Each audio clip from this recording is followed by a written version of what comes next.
Hi, my name's Colleen. Welcome to my channel where I talk about things that I like.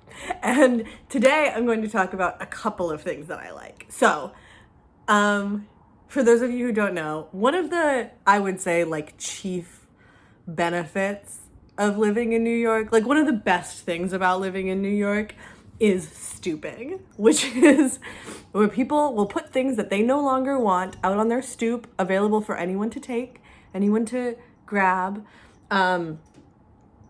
It's like the low-tech buy nothing situation. And I love it so much. And there's sometimes it's gross. Like sometimes you walk past like a rug and you're like, no, thank you. But sometimes you walk past just a lot of other exciting things. There are a lot of things in my house that were stooped. There's a nice tray on my coffee table. My trash can is like red and pretty and fancy and stooped. My sister's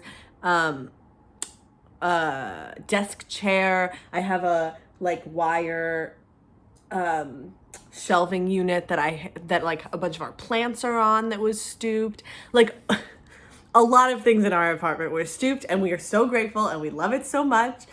And the best thing to stoop is books. Now, there are two little free libraries in like quite close to me, and then there are a couple a little bit further that I will try to stop by if I'm going around there. But sometimes the people don't know about little free libraries and just put books for free out there in the world for you to take. And it's the best news. And it is especially the best news if you are a person with a learning disability who does love books and doesn't have a lot of disposable income, because it's really hard for me to justify spending money on books. But if they're free books, it's extremely exciting, and I get to put them on my bookshelves and they look pretty, and then maybe sometimes I'll pull them down and take a little looky, but I don't have to I didn't spend money to not read a book. So I'm going to show you all of the books that I have stooped in the last, I think it's been 6 months. Some of them might be a little bit older than that, but look at the baby cat. These are books I've stooped in the last 6 months. This does include little free libraries, but most of them are stooped. Okay, in no particular order. On Earth We're Briefly Gorgeous by Ocean Vuong. I know him. I've not read this book. I've listened to him on podcasts, and I know his poetry. And first of all, On Earth We're Briefly Gorgeous is just a phenomenal title, and I can't wait to read this on audio because it's prose, and so that's hard for my eyes. But I'm glad I own it. Very exciting. Okay. Susan Sontag, Against Interpretation. Susan Sontag, I kind of don't know how to talk about her. Susan Sontag is amazing and phenomenal. And this is such a cool, old book. It looks like this was printed in 1966, which is amazing. And I'm very familiar with her Illness and Metaphor, and AIDS as Metaphor. And so I love Susan Sontag. Again, I can't read Going to Theater, etc. That's nice. I can't read prose, especially academic prose, with my eyes, but how cool to have this 60-year-old book. Great. Angela Davis, Freedom is a Constant Struggle. This has a little bit of water damage. I think I pulled it out of a box in the rain. Ferguson, Palestine, and the Foundations of a Movement. I have read a lot of Angela Davis. I've not read this.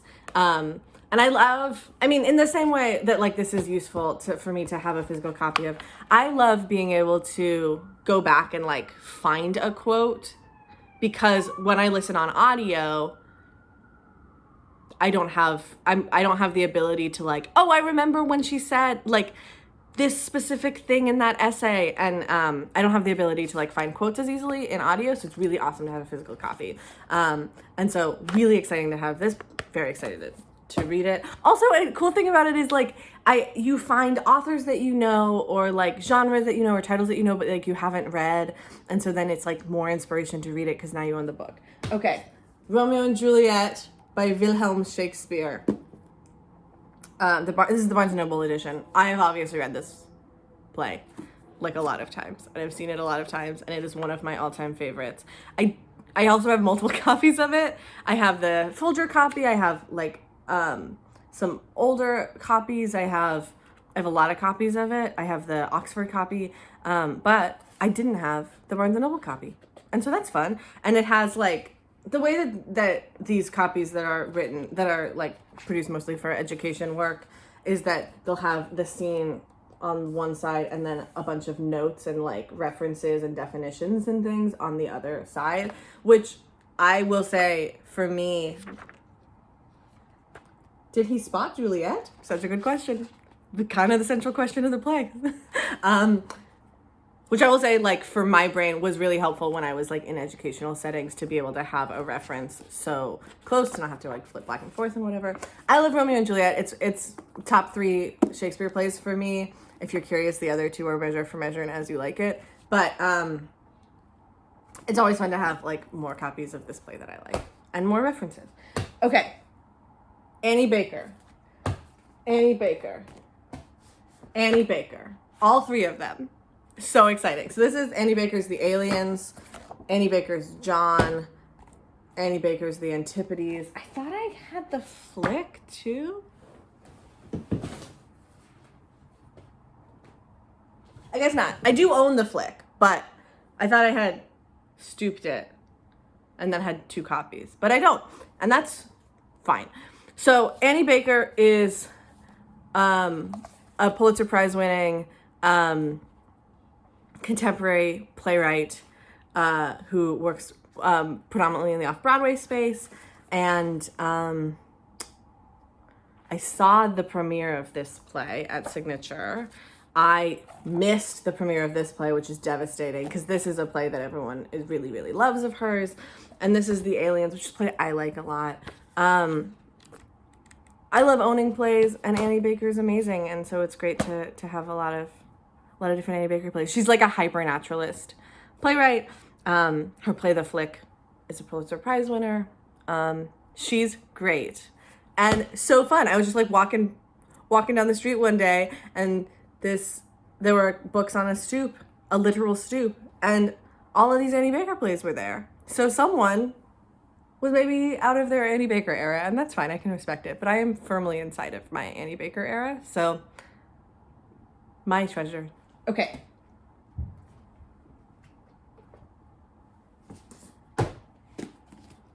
Two London tourist books. I've been to London. I love London.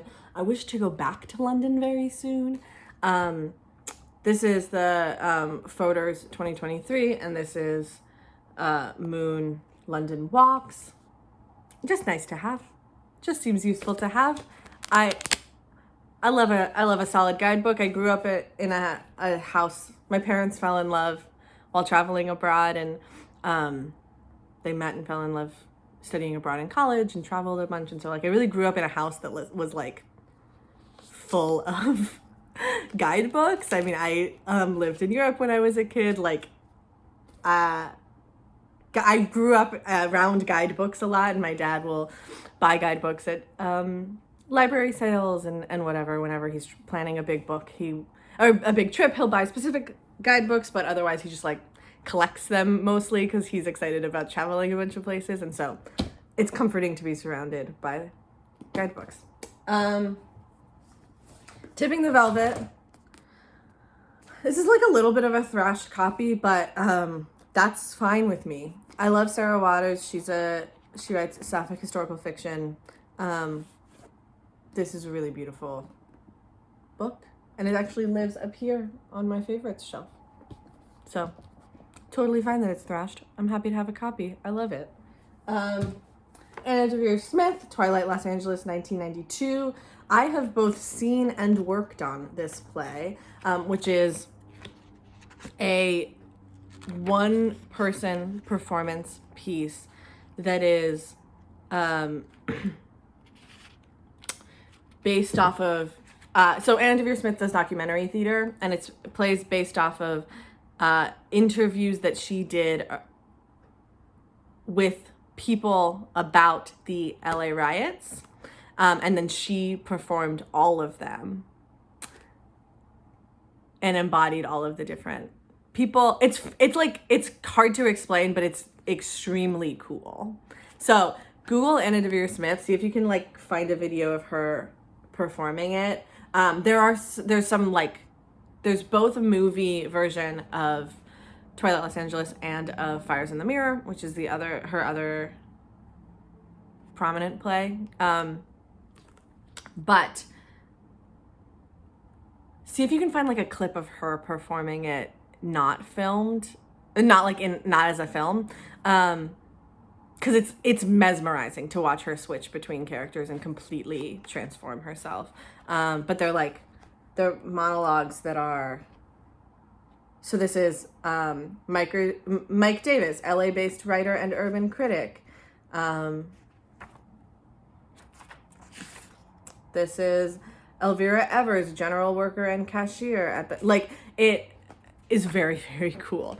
And I had a copy of this play and I gave it away to a friend who is a big fan of solo performance, and so it was nice to find a copy, to have a copy.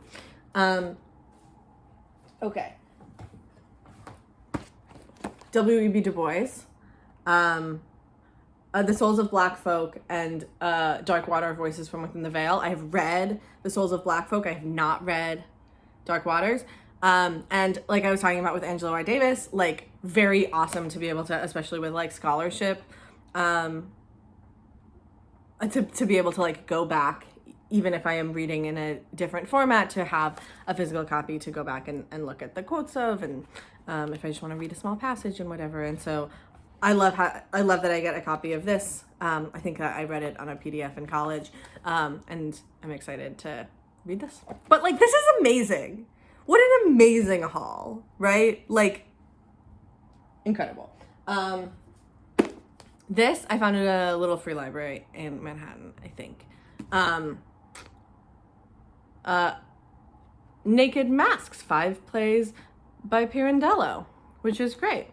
I have read six characters in search of an author, and Henry IV, maybe? But there are 5 plays in here. Love a play collection. I want to own as many plays as I can possibly own in my life. And play collections are a great way to do so. So Pirandello is, oh, he won the Nobel Prize? That's good for him. Anyway, Pirandello is a very cool, sort of absurdist, just an important playwright in theater history, and very fun to have a collection of his work. Okay, I'm getting down to it. Virginia Woolf, Mrs. Dalloway. I have read this book. I've read this book like a couple times, and I think I own multiple copies of it, but I think the copy that I own is at my parents' house. And so now I get to own it. Unfortunately, it does have one of those permanent stickers that says the movie that inspired The Hours, which is a play, or is a movie by a man about women. It's a good movie, but it's feel complicated about it in terms of, wait, is it a book that was then turned into a movie, maybe? I think it was, because I think I read the book in college and then we watched the movie. We did Mrs. Dalloway, The Hours, and then watched The Hours. I mean, it sort of like distorts what the book is, what Mrs. Dalloway is about. So whatever. That's not what this video is about. This is not literary criticism class. But I mean, Mrs. Dalloway is like such a groundbreaking foundational text. And Virginia Woolf is one of those writers that I really think of as like a prophet, especially as like a queer disabled woman. The way that she writes about womanhood and bodies is really profound to me. My favorite Virginia Woolf piece is called On Being Ill. It's an essay. So I highly recommend it. But Virginia Woolf, what a gift. And so I'm glad that I have another copy of this. And the final thing we've got is Cat on a Hot Tin Roof by Tennessee Williams, that I got at a little free library when I was babysitting. Yes, because I got her like a bunch of picture books, and then I also got me Tennessee Williams. I love Tennessee Williams. He's one of my all-time favorite playwrights. This is, I think, my third favorite of his top 3 plays. But that's okay. We have up there somewhere Streetcar Named Desire, and then I have a copy of Glass Menagerie in my thing. Glass Menagerie was my college thesis. I love the Glass Menagerie. I love Tennessee Williams. I love Streetcar. Cat on a Hot Tin Roof is also good. It just is so long. And I think like easily misinterpreted in the way that it talks about women. I think that like a lot of Tennessee Williams plays, Cat on a Hot Tin Roof is really struggling with womanhood and with his relationship to womanhood as a man, which is, as a gay man, which is, I think, can be a toughie for sure. But, oh, this person saw 2012. Is that a movie? I think so. Okay, well, good for them. But I love having plays, and I love collecting plays wherever I can find them. And I don't think I had a copy of Cat on a Hot Tin Roof. I have a lot of his other plays because I'm a big Tennessee Williams fan. So, with an introduction by Edward Albee, that's very nice. So, and it's like in pretty good condition as well. So I love stuffing my shelves with books that I will never read with my eyes. And it is more sustainable to do that, both for the planet and for my bank account, with free books. Books that I find that are secondhand, that people don't want anymore. And so, like, look at this. This is incredible. Amazing. So many awesome books that I have found in New York City in the last, again, I think 6 months. Some of these might be a little bit older. I think that it's possible that Tipping the Velvet is like a year old. But that's okay, because this is not about purity. This is about books. So there are a lot of tough things about living in New York, but I am extremely grateful for stooping. It's the best. Anyway, have you read any of these books? Let me know.